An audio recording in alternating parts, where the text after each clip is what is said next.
Om Shanti. Today I want to say something about understanding. You would have noticed that generally, even while giving Avyak Murlis, Baba from time to time asks, Samjhe, do you understand? Kya samjhe? What have you understood? Now this is very important, whether we really understand what Baba is telling us and what he really wants to understand. Have we understood it that way?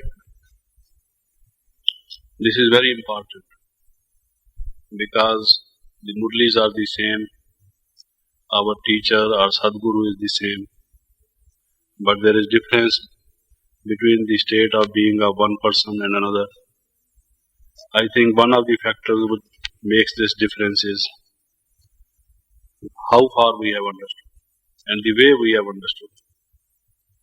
Some understand it fully well, others don't understand it the way Baba wants them to understand. So it's very important that we understand Baba's Murlis. So I want to give you a kind of a checklist. Whenever you read Murli or whenever you meet Baba and Baba gives you an advice in personal talks, whether we have really understood its connotations, its implications, its underlying meanings. Have we really understood it in depth or as he wants us to understand?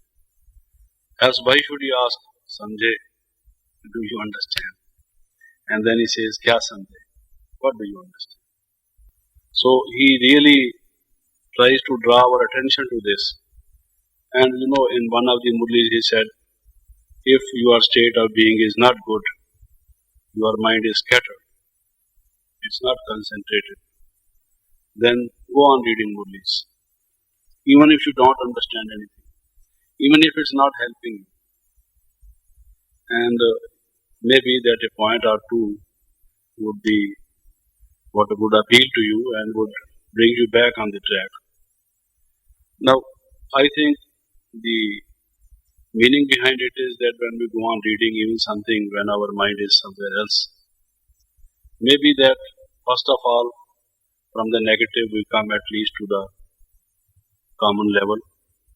Our negative thoughts are eliminated by reading, by our attention to this. And then we all of a sudden understand something. It hits us. And then the negativity in us is removed totally because there is a divine help through Murli that Baba wants to give us. And we understand it. Unless and until we come to that level of understanding, our state of mind is not as we should wish it to be. Now what are those things which really make us understand, give us a clear understanding of things? So I would now deal with what is understanding, how to understand, what is misunderstanding, and what is not proper understanding. Sometimes we overestimate something, sometimes we underestimate another thing. We understand it, but we don't properly understand it as we should.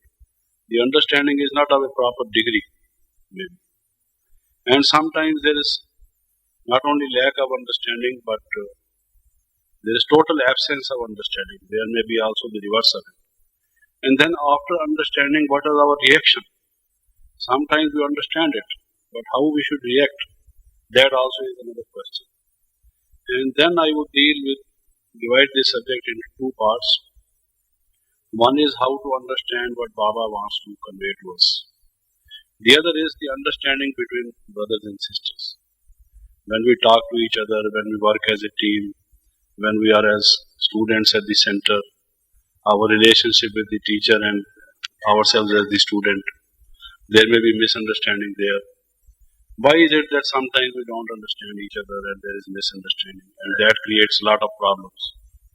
So understanding at that level and understanding Baba's Murlis, Baba's advice. So I will give you a kind of a checklist as I said earlier. And you would find that this word samjhe, Baba uses it in various contexts, and he very much emphasizes upon this. I want first of all to bring out its importance in our student life. Even when a person is first come to our institution, he visits our museum for the first time, Baba asks us to give him an understanding. We give him a guide. Well, this person will take you around the museum or around the exhibition. Now, an intelligent visitor thinks that he does not require anyone because there are illustrations, paintings, he can himself understand, because the usual practice is that when a person goes and visits a fair or a museum, or he may like to have a guide or he may not, it is his option. But here we insist that a guide must be given because this is something new, and mere pictures will not explain things clearly. So a guide is necessary. And Baba very often uses the word, whenever a visitor comes to your museum or center, he says samjhao, make him understand. Not that you just explain to him. Giving explanation is something different. That you have done your duty just by elaborating what is said, what this picture wants to show. But make him understand, Baba says. Samjhao, give him that understanding. And not only that, Baba says if a person really understands, he will come to Madhuban to meet Baba. It's really a sign of whether a person has understood it. When you say this is a picture of Shiv Baba, of God the Supreme, a point of light, that God is not omnipresent, He is our Father. And this just symbolizes what His self-luminous form is. If a person really understands it, then he would say he would like to realize it. There would be a smile, a kind of a happiness on his face, that this is what he was really searching for.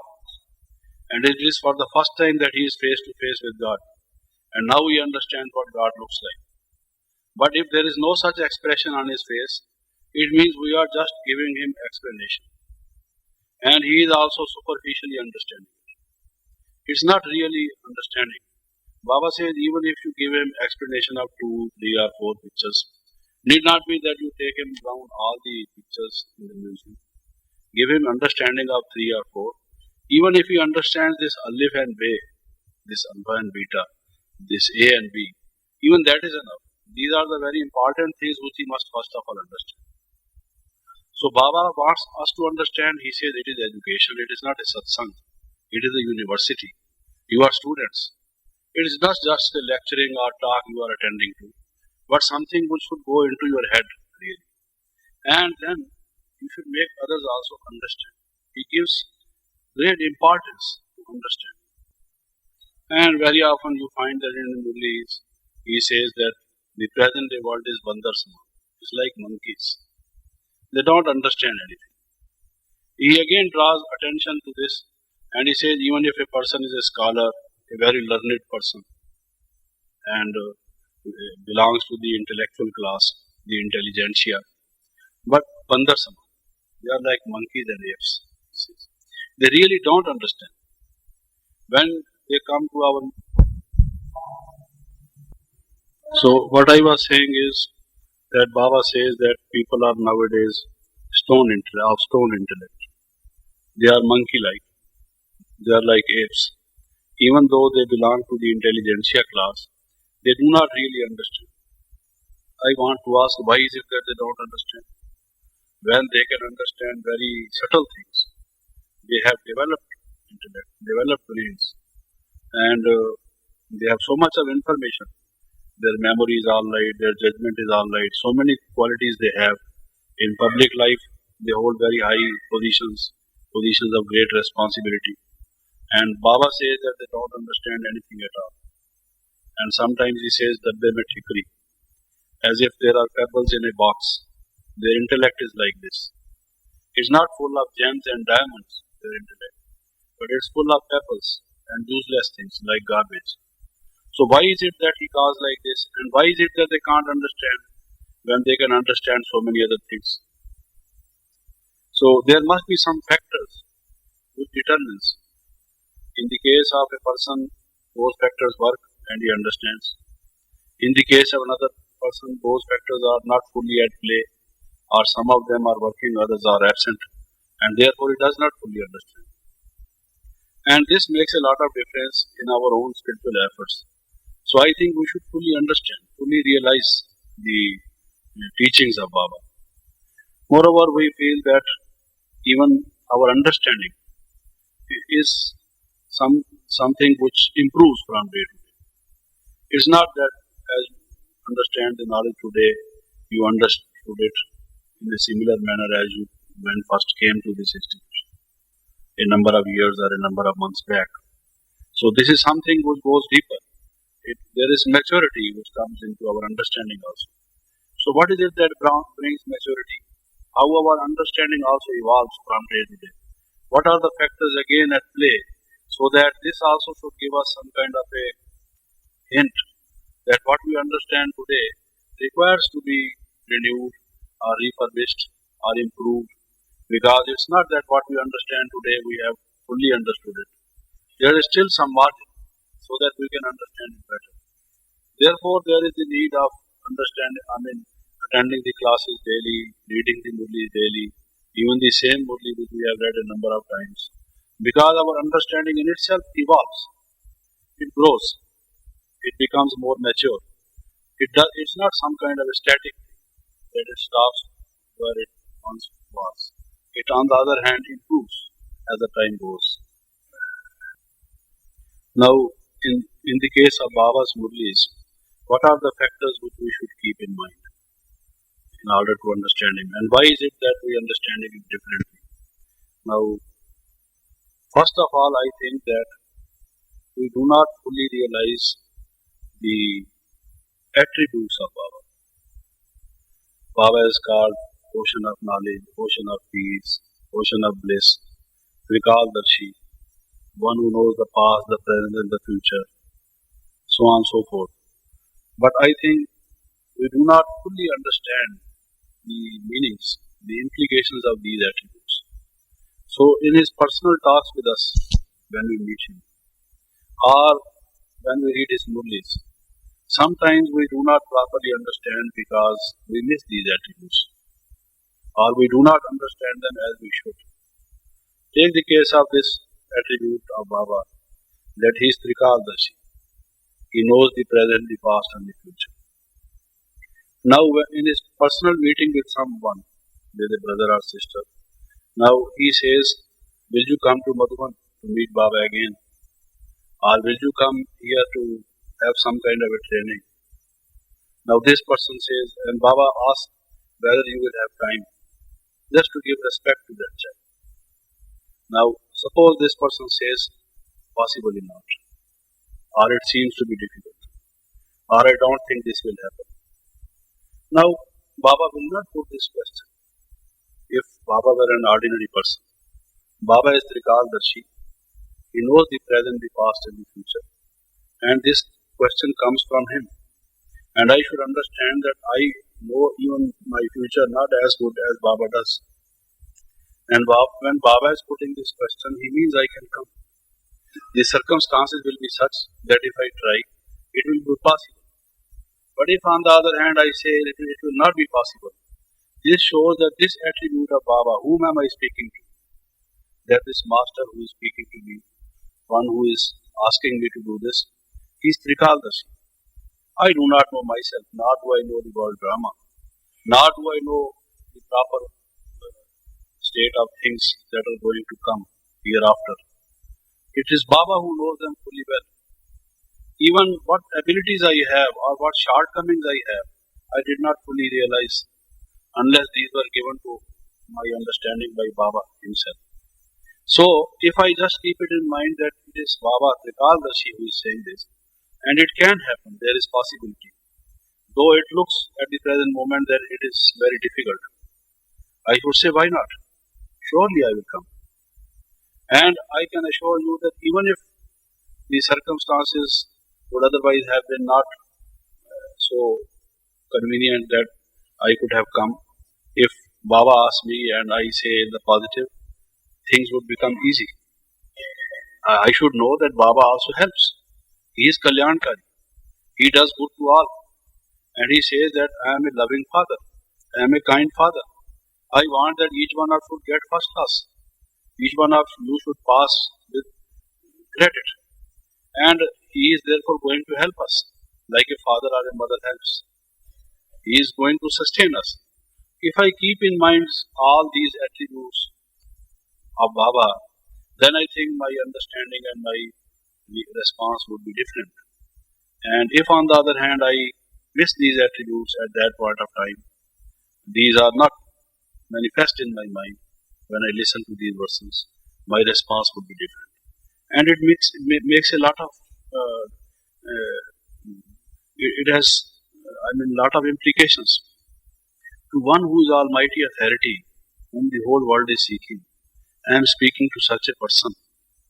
And if I say no, and if I know that this repeats after every 5,000 years, every cycle, and in the end, and how much is the gain? It is being explained to us.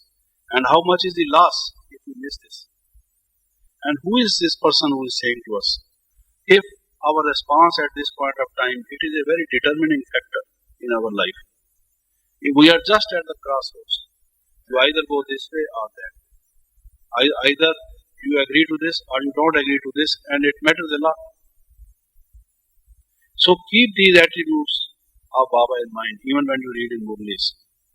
Now, for example, sometimes we think, in every Murli, Baba says, body consciousness is the root cause of all vices, and all vices are the causes of all sufferings, the downfall of mankind.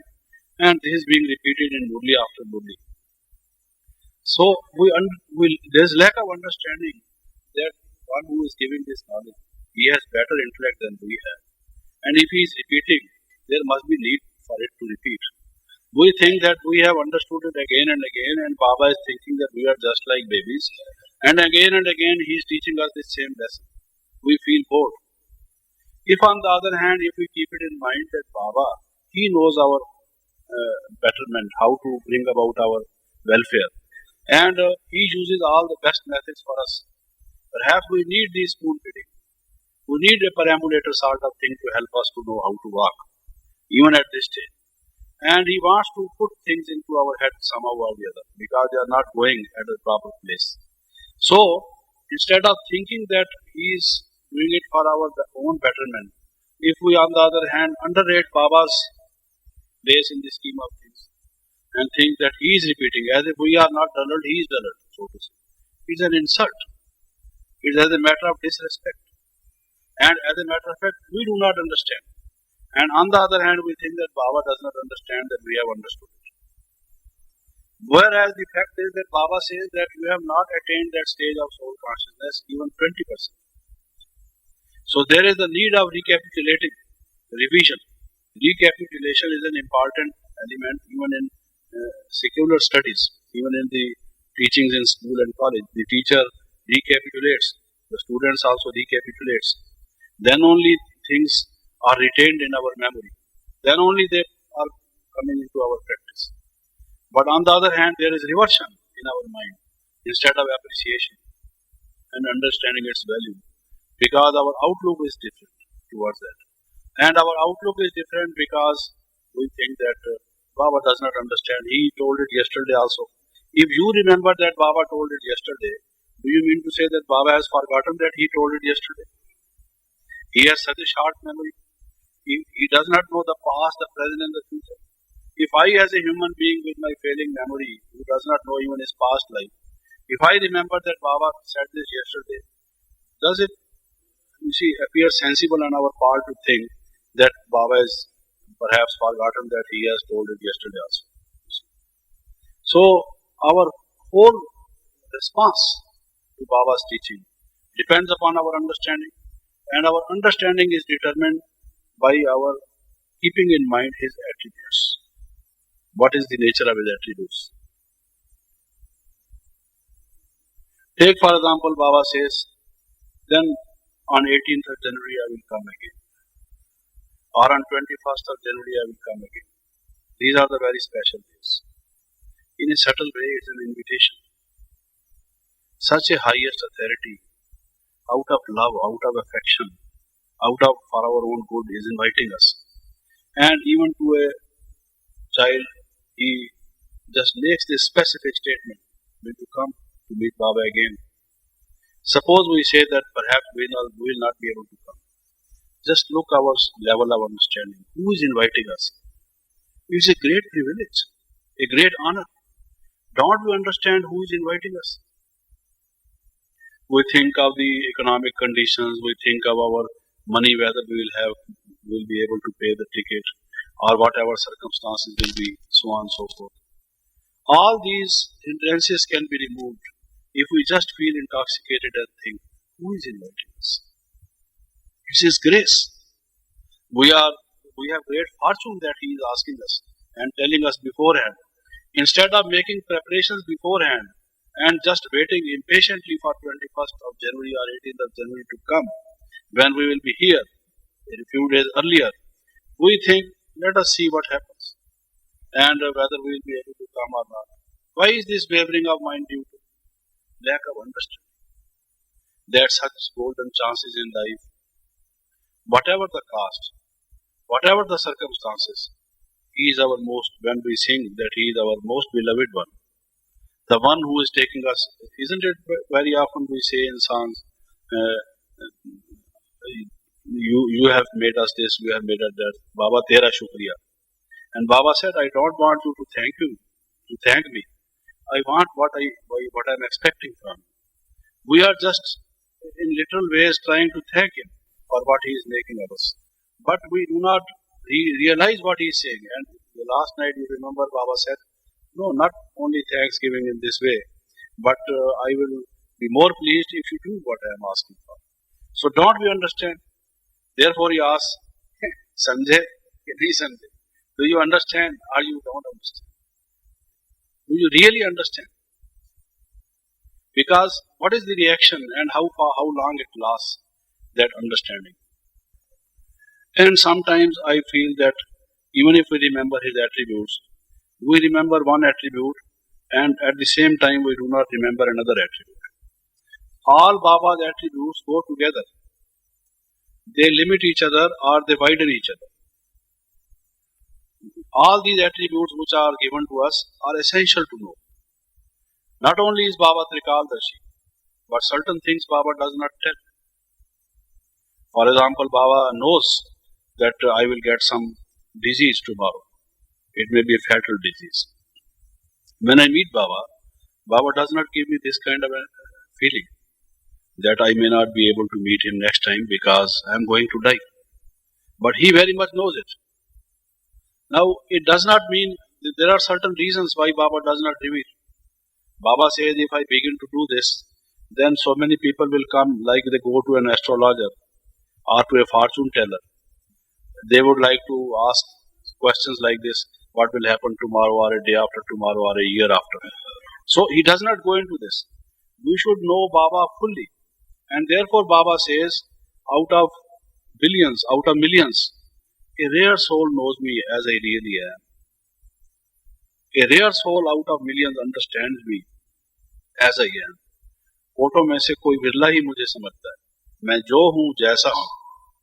What I am, who I am, the way I am, the attributes I have, my actions on this world drama stage, and what I say, only a rare few really understand it. He repeats it again and again.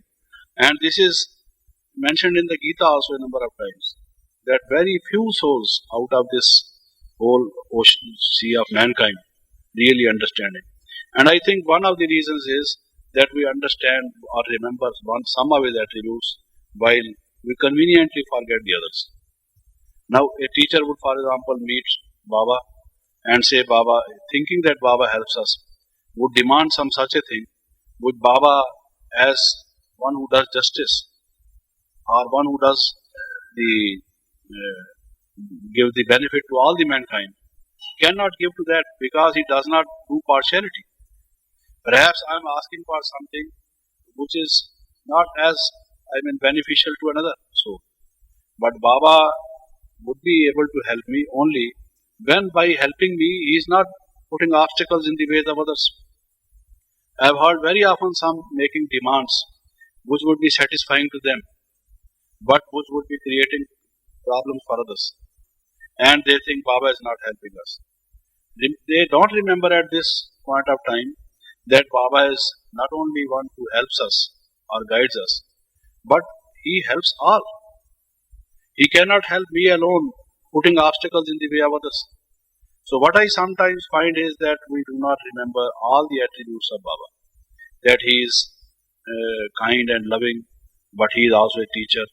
He cannot do partiality.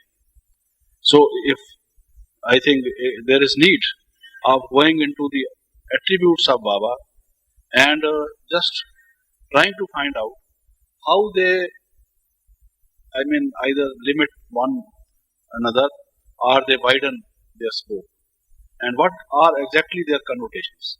It's a particular subject into which I think we need going into depth. And then sometimes what happens is we understand Baba, we understand Murli, or the advice he gives us, but we do not go into its implications and its repercussions. Now, suppose Baba tells us this is Golden Jubilee year, or it's a very special year. It's a year of tapasya. And during this year, if you just make sincere efforts to attain high level of soul consciousness and deep meditation, or this quality of contentment or other things which he has been mentioning, then you will have a great benefit. How much? How is it that this kind of a state which I will be having will cause certain other benefits to me? Sometimes a particular event is understood, but the repercussions of those events, the chain reaction with that event will set forth, that is not understood. If those who are doing nuclear fission, atomic explosions, I think up to now they have not properly understood what will be the reactions. They can understand it only in a very limited sense, from the observation of one or two or three experiments which they have made, maybe even 100. But that again does not qualify them to understand it fully well. What will be its repercussions on the poles? What will happen to the ice caps there? Whether they will melt or there will be more accumulation of ice, and ultimately whether they will cause floods or they will get stuck there. Whether there will be some kind of environmental change in weather, and what will happen to the flora and fauna, what reactions will be there, and if this kind of radiation is there, then after a number of years, how during the whole cosmos they even do not know. Sometimes they say that the universe is expanding, sometimes they say it has steady state. They do not even know this. So if it is not expanding, how much it is, they do not know. Because if they knew, they could not have said whether it is expanding or it's not expanding. So they have only limited knowledge.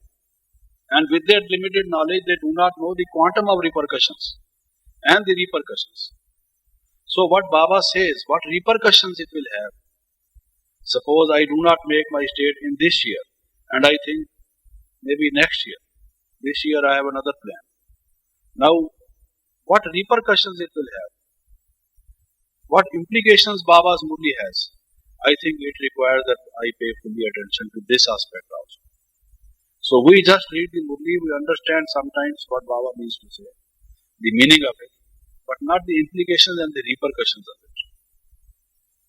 And then, when we read Baba's Murlis or listen to him face to face, get his advice, it also depends upon what our present state is.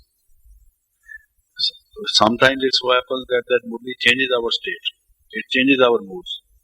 But all the same, it also is affected, it affects our understanding. Someone is displeased with his teacher. Someone is not happy with the class students, there is no unity. Or because of certain financial circumstances, one's mind is not happy.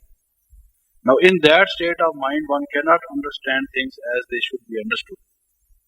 Because it affects, it influences our level of understanding.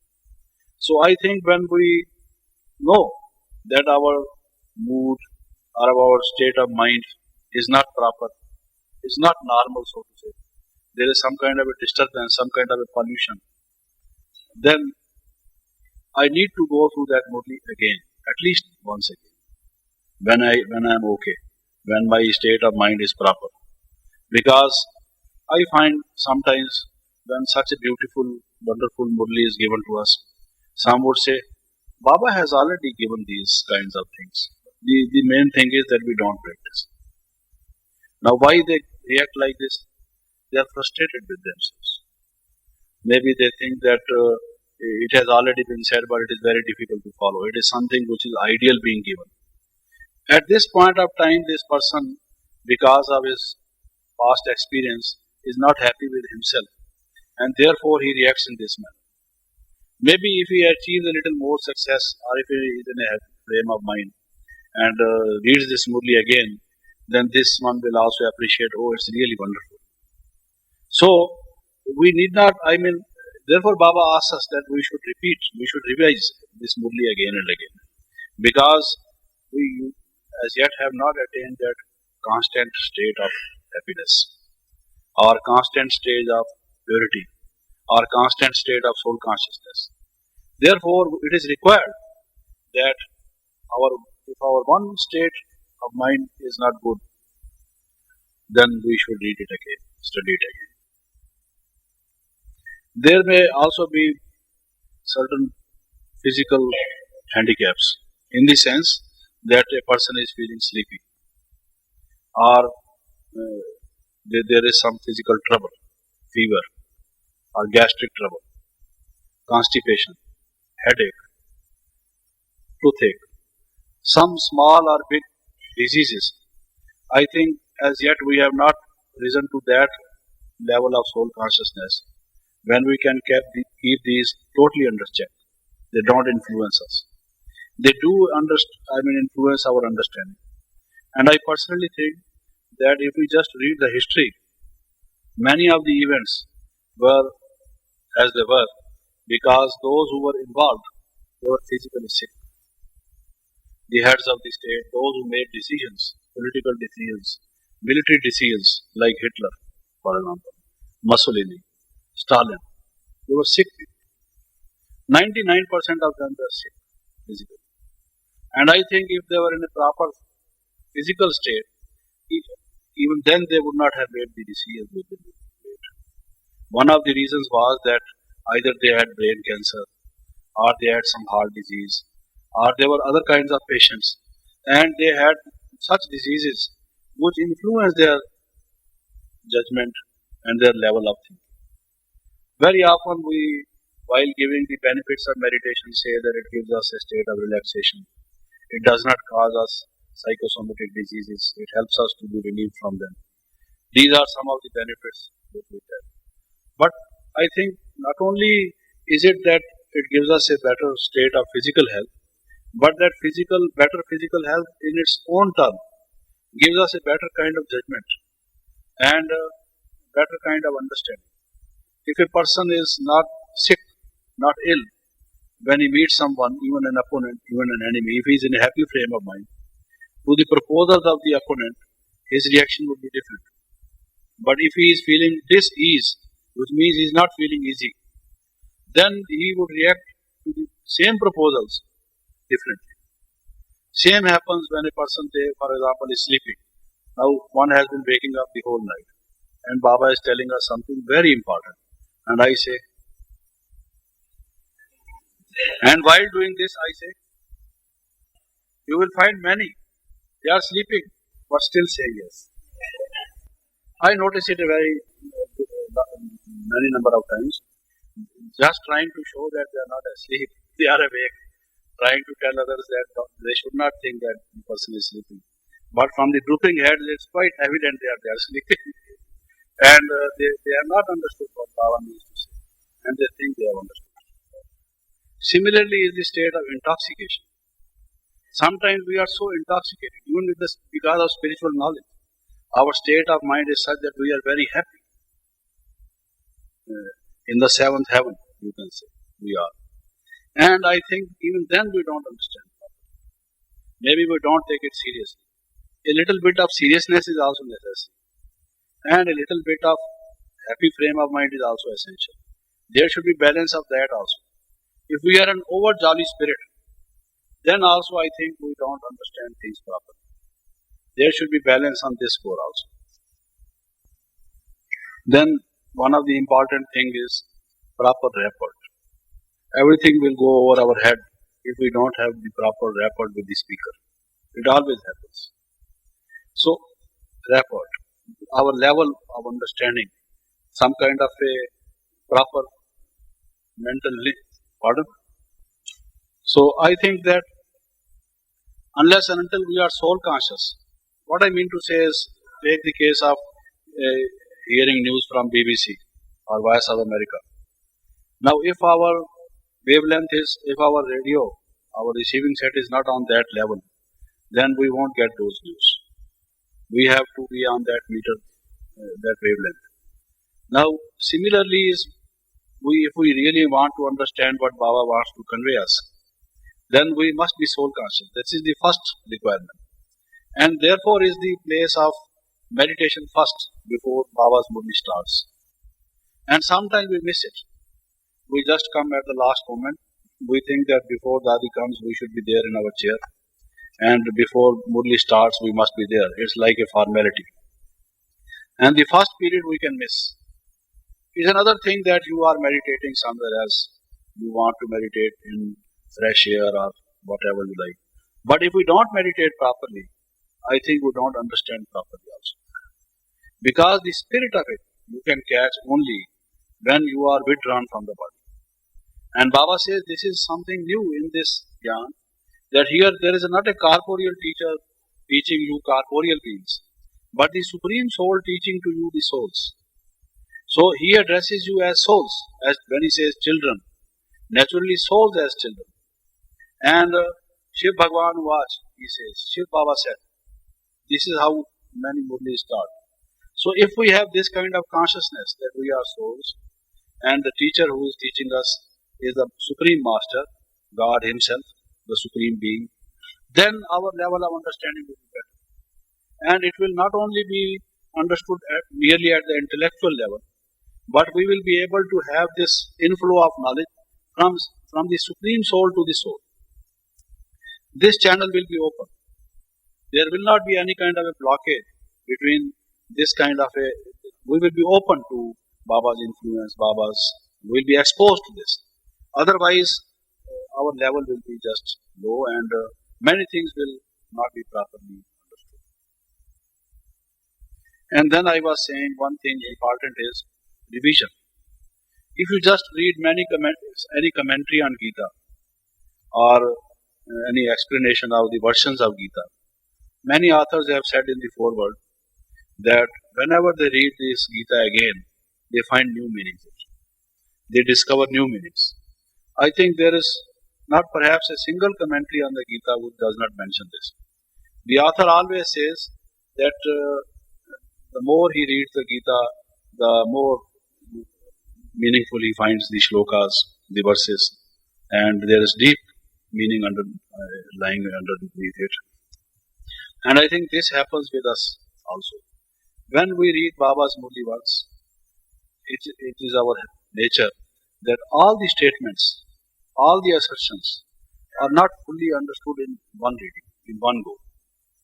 Some come to our attention, others we miss. Because there is so much in it. And it is for so many children who have different states. Some appeal to us today because we require them today. Others perhaps we don't understand because our state is not like that.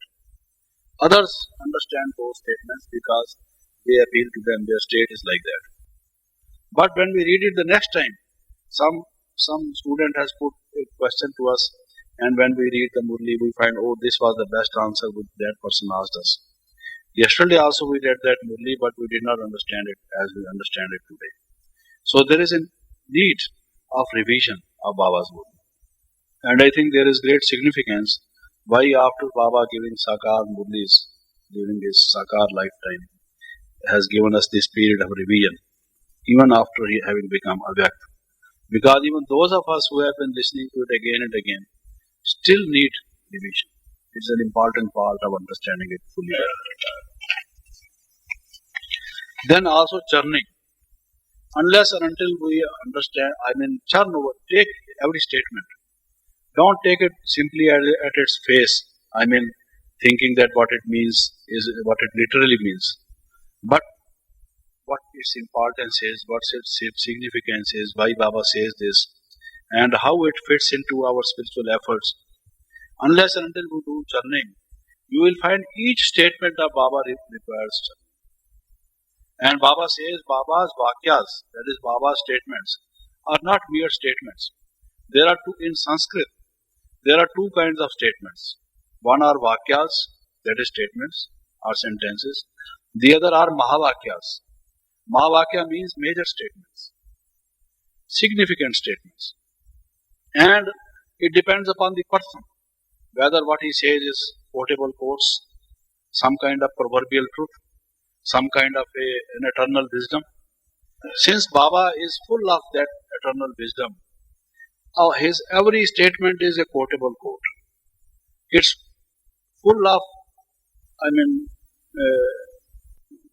divine guidance and all that. So it requires churning.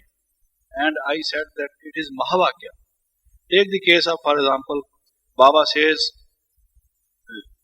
that there are many blunders which we commit. Many blunders because of body consciousness and because of ignorance, because of influences of people who have negative states, because of reading literature which has negativity in it, because of the influence of cinema, the bad films. Many such influences are there, many pressures are there, and because of this we have been doing many wrong actions. We have been committing blunders life after life. Bhool, as Baba says, bhool. In Hindi they say bhool, blunder or mistake, error. But Baba says there is a blunder which is the mother of all blunders, the root of all blunders. Just as they say constipation is the mother of all diseases, purity is the mother of peace. Now, similarly, Baba says there is a mother of blunders who has given rise to all these blunders. There is a seed which has given rise to all this tree of blunders. Like we have this kalpa tree, we can make a tree of blunders also. And you will find that at the root there is one single seed. And Baba makes this statement. And sometimes he says, ek bhool, one blunder. But at another point of time in one of his statements, he said, ekaj bhool. Ekaj bhool. Now there is difference between ek bhool and ekaj bhool. Ek bhool means one blunder, one mistake. Ekaj bhool means one blunder which gives rise to so many blunders, which is the mother of blunders, which is the seed of blunders. Now to body consciousness he says it is ekaj bhool. Anger is a blunder, sex lust is a blunder. All these vices, if we do anything under their influence, they are blunders. But body consciousness is the mother of all blunders. In Hindi he says ekaj bhool. It is one blunder which gives rise to so many blunders, all the blunders you can say. Now take this statement. If I just read this ekaj bhool, I don't understand what it means. But why Baba says it ekaj bhool? Why not he says ek bhool, one blunder? Now then I get that this causes so many other blunders.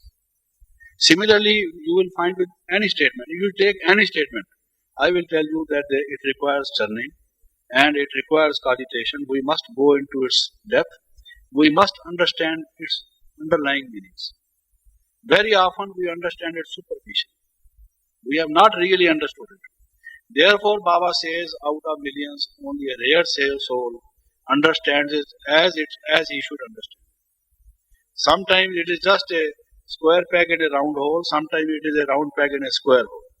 This point has not fitted well into our mind because it has not brought any transformation in us. The proof is, if we have really understood all the statements of today's Murli, I should be perfect. Because even Baba's one Murli can make me perfect, I tell you. But all this Murli of 2 or 3 pages, consisting of so many sentences, consisting of so many Mahavakyas, major statements, made by the highest authority who is the ocean of knowledge, with what wider intellect, with all those attributes he is making those statements, I have not been able to realize. Therefore, I need to read every statement and to think and rethink over it. Then only I will understand. And then it all depends upon whether we are Baba's instruments. Our understanding depends upon that also. I find that those who are teachers, who are dedicated, who are surrendered, who think they are instruments in Baba's service, they give more attention to Baba's murlis. Because an instrument, if you think that you have to make use of them in service, Baba gives you not only for your own benefit, but also to be passed on to others. So that Baba says, become donors, Mahadani. It's very important factor of our life, Mahadani. Unless and until we become donors, our wealth does not increase, it does not multiply. Even if we got this knowledge, this beautiful point, it remains only up to that stage. It does not multiply. On this kind of like money we have, if we put it in banks, then we get some interest, compound or simple. And if we put it in our almirah, in our own locker at our own place, we don't get any interest. Same happens with this. If we just pass it on to others, when we give it to others, you will find that even at that point of time there is revision, and certain things which we did not understand by making this statement, they just like a flash appear on the surface of our mind. So I think we must make ourselves instrument, and when we listen to Baba's murlis or when we read them, we should read it with this intention that these are like law points. Baba says, when you just study law, it's not that you just study it, because you have to appear in a court. You have to have the brief of a particular client, and his loss or his success depends upon you are putting the case properly unto a judge. You have a great responsibility as a judge. Then you read that, you study that law from this point of view, that you have to use this point in a particular case. And Baba says that you also have this profession, because life after life we have been dying. And this kind of death, Baba says, is the capital punishment. Many governments are now trying to avoid capital punishment.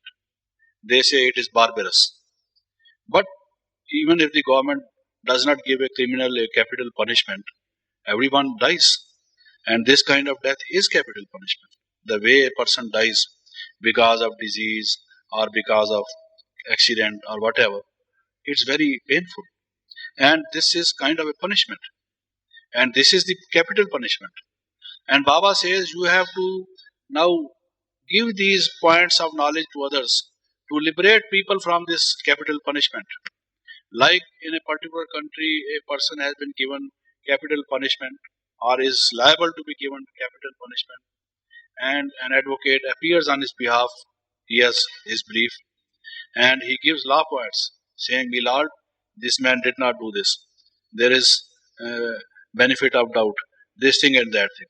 If he misses a particular point, this person may be hanged. If on the other hand he gives something which appeals to the judge, this person's life may be saved. So you have also that kind of a responsibility. If you therefore listen to Baba's murlis from that point of view, you will find that they really, you understand them, their importance. Same is the case with medicine. A person who studies medicine, he goes to a medical college and he learns medical sciences. Now he knows that this is the medicine of a particular disease. He has not just to learn it for his own memory, that's all. He has to use it when patients come to him. And when he understands that he is going to be a practitioner, a medical practitioner, and he will require this knowledge in order to relieve people of a particular disease, and he has a great responsibility. If he gives the wrong medicine, the other person may lose his life. And if he does not give the proper medicine at a particular time, then also the same thing may happen. Such is great his responsibility. So if a person comes to our center and we do not tell him the point which we should, this person may not come to the center again. So we are causing a spiritual death. Who is responsible? We are a not properly qualified surgeon or properly qualified doctor. We do not know what this person is suffering from. We are giving disease of some other, medicine for some other disease. Though he is suffering, our diagnosis is not proper. So, just to give, and Baba was saying that if you just do tapasya, you would be able to know what this soul requires. And you would give him the points according as he needs. This tapasya will give you that kind of a state of being. So if we are soul conscious when we listen to Baba's Murlis, and also we listen to it with this angle, with this in our mind, that we have to use it to relieve people from sufferings, from pain, from peacelessness, and to relieve people so that they can conquer death and Maya, then our responsibility is great. Then what happens is that we are in a state of alert. Our mind is totally alert at that time because of that responsibility. Our attention is maximum. And in that state of alert, when our attention is maximum, when there is not a touch of slumber, of body consciousness, or of, Baba says, albelapan, carelessness, thinking that it is something precious, valuable for our profession, for our service, which is being given to us, then with that heightened awareness, that super awareness you can say, we can get that point better. We can understand and appreciate, not only understand, but appreciate it better. Therefore, Baba has been giving various names to this knowledge. Sometimes Baba says these are gems. I read a statement without thinking that it is a gem, that every word of it is a diamond. Every statement is a necklace of diamonds. I don't realize. I think, yes, Baba says become soul conscious, don't be body conscious. That these words are diamonds, how they are, I don't really understand the value of each diamond, each word of it. Sometimes Baba says this is Amrit, nectar. When I read, do I really feel that I am drinking nectar?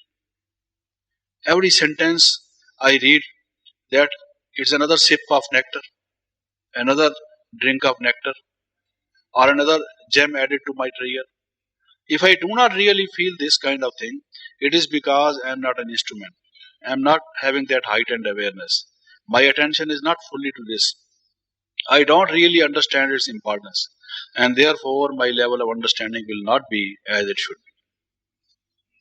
And I remember when Baba, after giving Murli, will go to his chamber, when Baba was in Sakar form, his whole face would be red with, and also all the curves of happiness and joy would be there, as if he is intoxicated. All the blood is rushing to his face. There is a luster, special luster in his eyes, and his face would give the expression he has had so much of nourishing food, and he has attained so much of strength and happiness, and all this which goes with his, what Baba attributes or ascribes to Murlis. And he would say, how wonderful was this point? Then again he would recapitulate another, how wonderful was this point which Baba gave? Because at that time he also was a student, the senior most student, and he would recapitulate point after point in his chamber what Baba said today. And so should be in our case. When we are up from reading Murli, we should feel that we had had a shower, that we had a glass full of Amrit, that we had many diamonds added to our treasure, that we have so many other benefits. We have had so much of knowledge, which is wisdom. All this. And this can be possible only when I am in that heightened awareness, as I said, when I think that I am an instrument. And then sometimes Baba says halkapan, physically as well as mentally as well as spiritually. A person may be worried. A person's mind may be occupied with certain other thoughts, or has some kind of a pull that one has to do this, that, and the other things. There are other tasks awaiting, and that he is reading the Murli. because he has to be present in the class, but mentally he is somewhere else. And it may be a genuine reason because this person has certain things to do. But that kind of attention is not there, or that kind of halkapan, that light with a light mind, he is not doing it. There is some kind of heaviness in his mind. So this another would be a kind of a blockade whereby he would not be able to understand the Murli properly. So this halkapan is required. And then I think that whenever this understanding is the basis for our judgment. Judgment is one of the powers which we have, which we are supposed to attain by means of meditation. And this spiritual knowledge which we get is also expected to enhance our understanding, our judgment. But judgment, as I said earlier, is based on our understanding. Unless and until we understand, how can we make judgment? Our judgment will be faulty if our understanding is faulty. Our judgment will not be proper if we do not understand things well, if we have not taken into account all the things. And I think judgment comes only after we have weighed things. We have put things into a balance.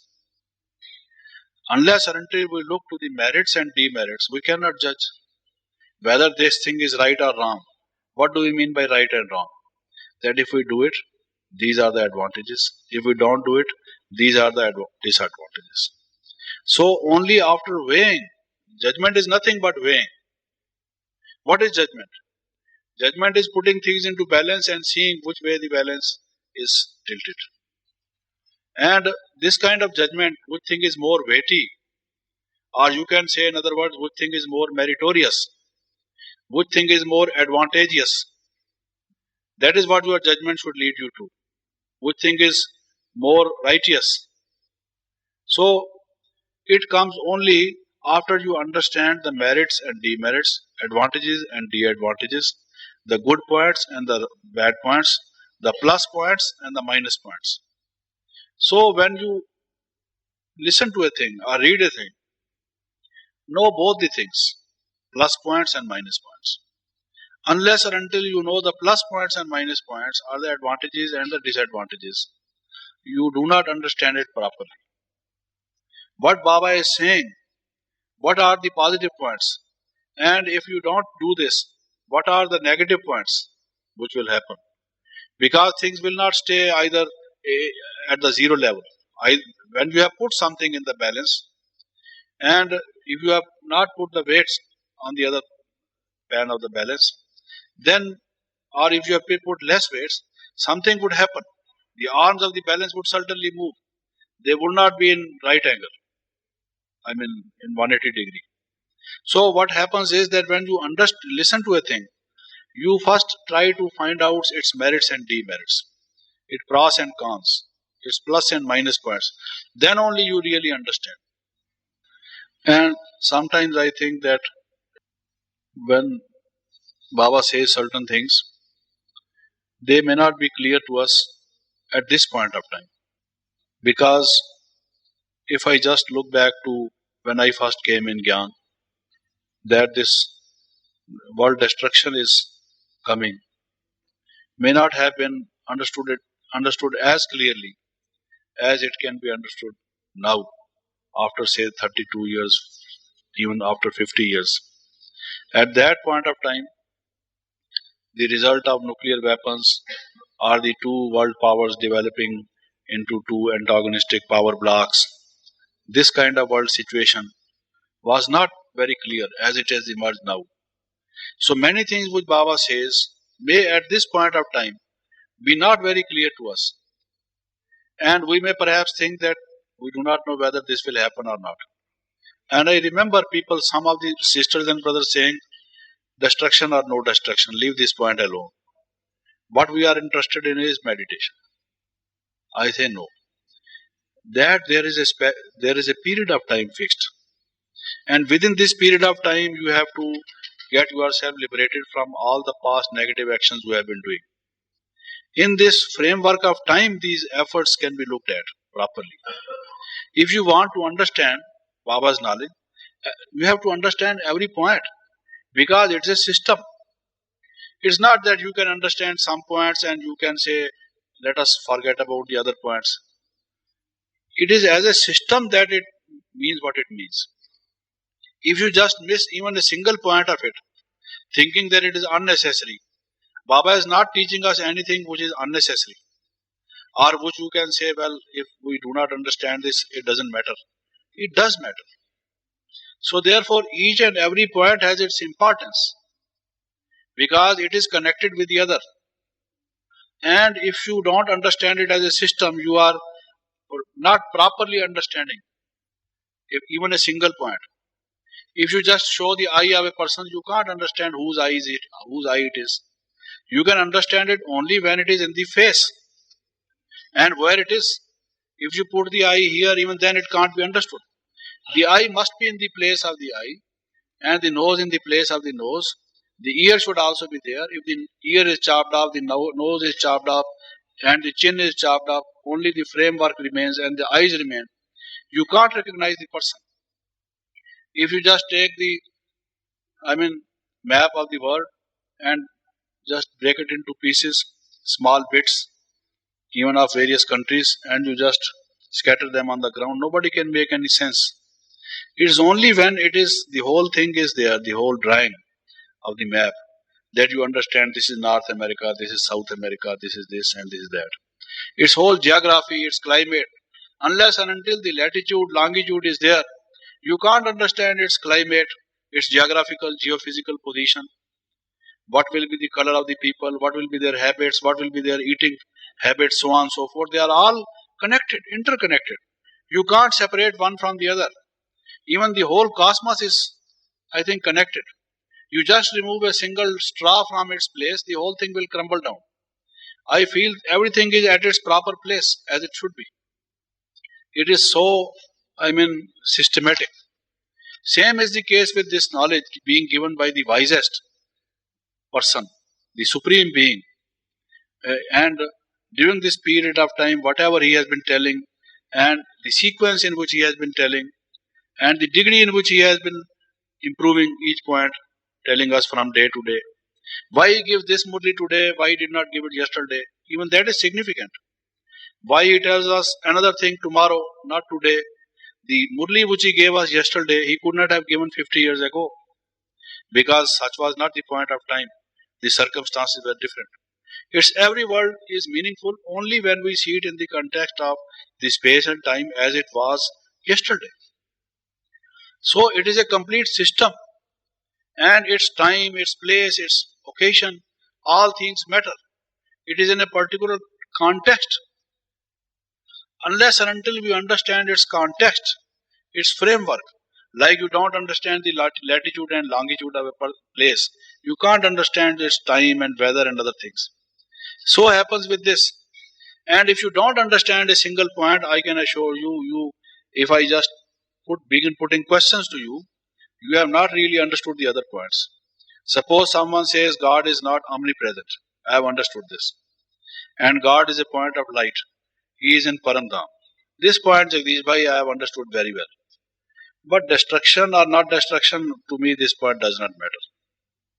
Allow me to put these questions one after the other to this person, and I tell you, there will be weakness at the base of this man's belief.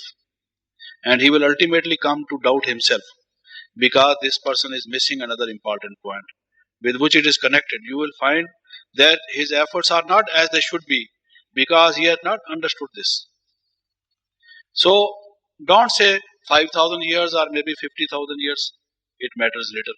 Of course we know that destruction is going to come, but 5,000 years or 50,000 years, after all, we are not scientists.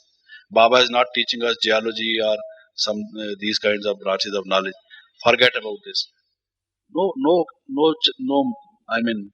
chance to forget about this. Remember this, I say. Remember this well, because it's connected.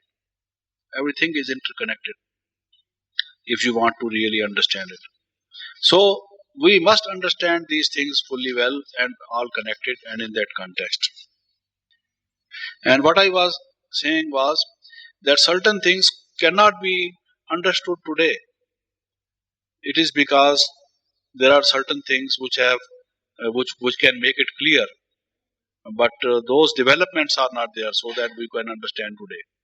Take the case of Vimans.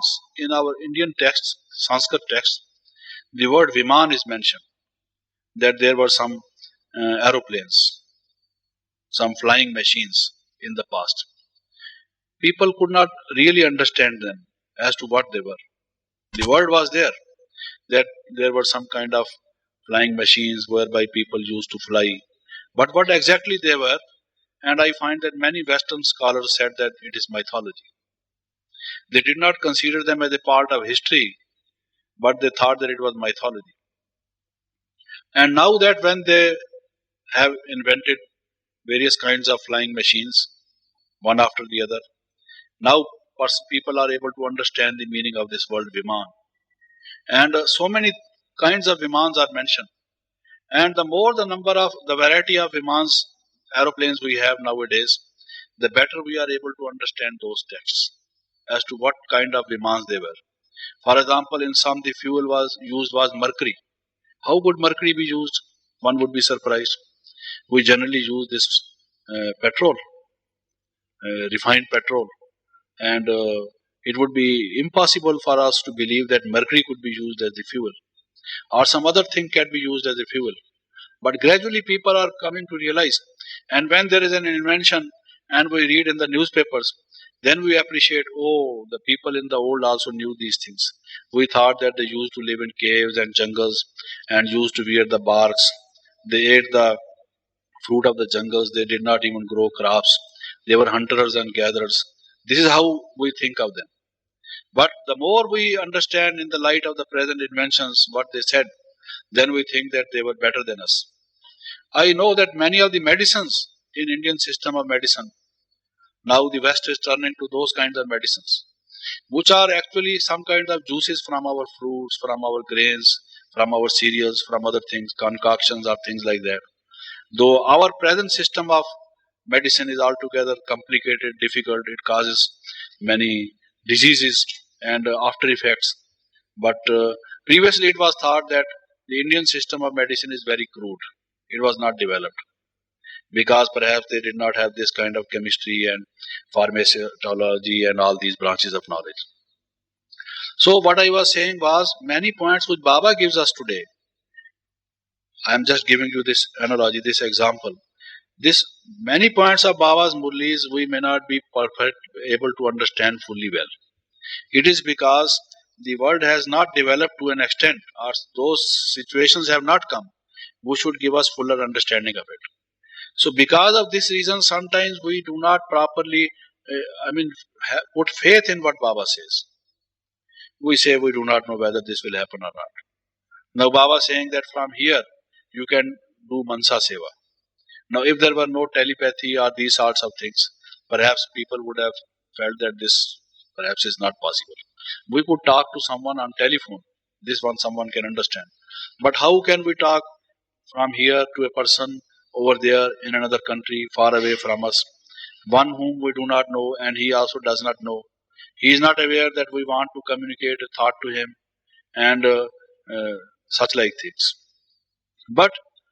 And then we may begin to say that perhaps these things cannot happen. So it would be wrong if we understand Baba's points in this wrong light. On the other hand, we should think that very soon there may be some changes in the world which will be enabling us to understand what Baba says better than we understand it today. But certainly these are true. So many of these things should be understood in that light. And sometimes we don't understand Baba's statements, Baba's points in Murlis because of certain motives. As I was explaining during my talk on motives and motivation, we have some personal motives, and these again are some blockages which do not enable us to understand Baba's Murlis properly. Now this is in general about understanding Baba's Murlis and Baba's personal talks to us. Now about others. When we meet sisters and brothers, when we come in touch with them, how we sometimes do not properly understand them or misunderstand them. Or how some people when they come to Baba's knowledge, They do not understand Baba's knowledge properly. In order to understand anything properly, what are the other factors which generally are at work? These are some of them which I am going to recount. One is the prejudices. Now, why some people are not able to understand another point of view is because of some inbuilt prejudices in them, and also some kind of bias, some kind of their commitment. They are already committed. They think what they know is fine, is perfect. And many of the Sindhis, they would say, yes, we already know. And they know it in a particular light, right or wrong. And they are committed, they have bias, they have prejudices. And therefore, it's very difficult for them to understand in its real light. So happens sometimes with us. A sister and a brother wants to tell us something. But somebody has already given us some impression of this man, right or wrong. That this person is very tricky, very clever, and he has this bad habit, that bad habit, and the other bad habit. He does not behave properly. He has angers, so on, so forth. So when we meet him, we have all these influences, negative impressions about this person. And whatever he says, we understand all what he says in that light. We misunderstand really. We should take everything as on its own value, on its own merit. This person might have done something wrong at another point of time. Everything is changing. Change, they say, is the perfect law of nature. So it's not that this person is not changing. As he was, he is, and he will be. Then why we are giving this knowledge? And why we are taking this knowledge? Because we have the hope that we will change. And we have the hope that others will also change. And so a new era will dawn. So this person is also changing. But we look at him with these glasses, with a colored vision, and we think whatever this person says, he tells lies, someone has told us. Don't believe him. He is a very clever person. He will speak in such words that you will also be taken in. Keep aware of him. So someone has given us this kind of a caution. And when we listen to him, we have this kind of a feeling. The result is that this person wants to say something sincerely today, and honestly and truthfully. But we are not having that frame of mind. So we are not properly understanding. This is wrong. So this kind of conditioning, or our previous commitment, our bias, our prejudice, these things should not be there. Same happens with our dealings with sisters and brothers. Suppose some sister or brother has not been nice to me. Once upon a time, he or she was very, say, rough to me, or his or her behavior was not according to Devi Maryada, Baba's principles. So I form a permanent impression of this person. Even if somebody else has not briefed me about this person, but from my own experience, and I tell others, oh, you do not know this person. You ask me. On this occasion, he did me like that. On another occasion, he did like that. On the third occasion, also he did like that. How can I forget? So if you don't forget, then what gems you are having in your mind? See, is it something good that you are having in your mind that you don't want to forget? Is it something precious that you are holding it in your intellect? You need forget, because you must know the importance of memory. Whatever you remember, it has influence on you. When we remember Shiv Baba and his attributes, we are also changed accordingly. If you remember the negative attributes of this person, rest assured you are going to have this negativity. Remember this again and again, and you will form a habit. You will get the disease which this person has.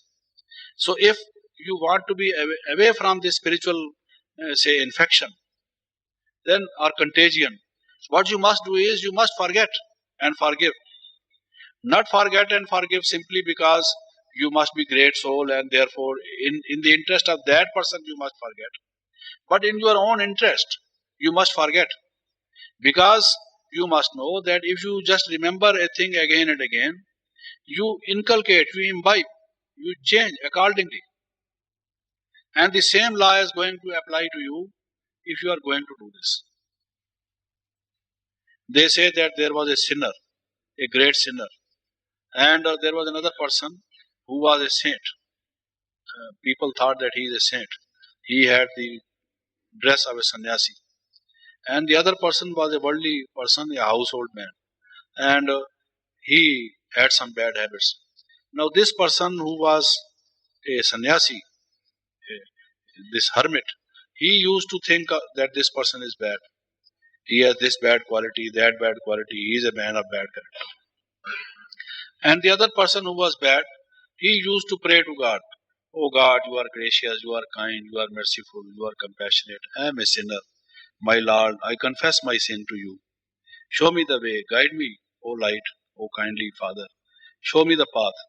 He used to think of God, asking God for His grace that he may be on the right path. And the other person was thinking of his next door neighbor who was a bad character. And they say ultimately this hermit became a bad character. And this man who was thinking of God, he became a saint. Such is the process. What I should be recapitulating of, because the effect of memory is this. Even if I am a surrendered person, I am a teacher of a center, Baba has given me this responsibility.